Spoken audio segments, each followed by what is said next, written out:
তুমি কি এমন করো বুঝি না, 2 দিন পর পর তোমার ছোট বউ বমি করতে করতে অস্থির হয়ে যায়। হ্যাঁ ছোট বউ বড় বউ এদিকে আসো এদিকে আসো এদিকে আসো। ওখানে কি করো তোমরা? কি হয়েছে? কোথায় যাচ্ছ এত সাজগুজ কইরা? মেডিকেলে। কেন? তুমি কি এমন করো বুঝি না, 2 দিন পর পর তোমার ছোট বউ বমি করতে করতে অস্থির হয়ে যায়। বমি করলে বাসায় লেবুর পানি খাওয়াবা। খাইছি, ভাত খায় না, কিছু খায় না, ডাক্তারের কাছে যাইতেছে আল্ট্রাসাউন্ড করতে। কি হয়েছে দেখো। ঘটনা ঘটছে নাকি আবার?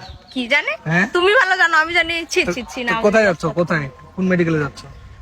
সাতক্ষীরা যাচ্ছে, এখন দেখি কোন ক্লিনিকে যাওয়া যায়, হয়তো ব্লিচে যাইতে পারি। না শিমুলে যাবা। শিমুলে যাবো? আচ্ছা শিমুলে যাইতে পারি। কিরে তুই এত বমি করস কে? কিসটা? কিছু হয় না, টাটা বাই বাই। কিছু হয় না মানে? লজ্জায় বাচ্চারা মনে করতেছে কেন বমি করতেছে, আল্লাহ এর কোনো মানে ই নাই। কয়েকদিন ধরে বুঝছেন এত পরিমাণ বমি করতেছে, কি হয়েছে কি জানি। তো আপনারা দোয়া করবেন হ্যাঁ, যাতে খুশির সংবাদ হয়, আমার বউয়ের যাতে কোনো ক্ষতি না হয়। হ্যাঁ টাটা বাই। গাড়ি আসতে দেখবে না। ওই যে পিছনে আমাদের গাড়ি আসতেছে,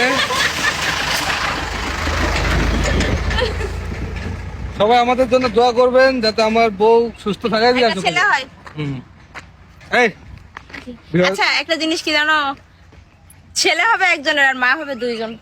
হইতে পারে, বিয়ে তো এখন দুইজন করছে। কি করবে? আচ্ছা দাঁড়াও কোথায় যাচ্ছ? ছোট রাগটা দেখো। এদিকে আসো কি হয়েছে? এদিকে আসো। টানতাছো করে? আমাদের 3 জনের চেয়ে মানে সবচেয়ে বেশি কারে সুন্দর লাগে একটু বলবেন হ্যাঁ?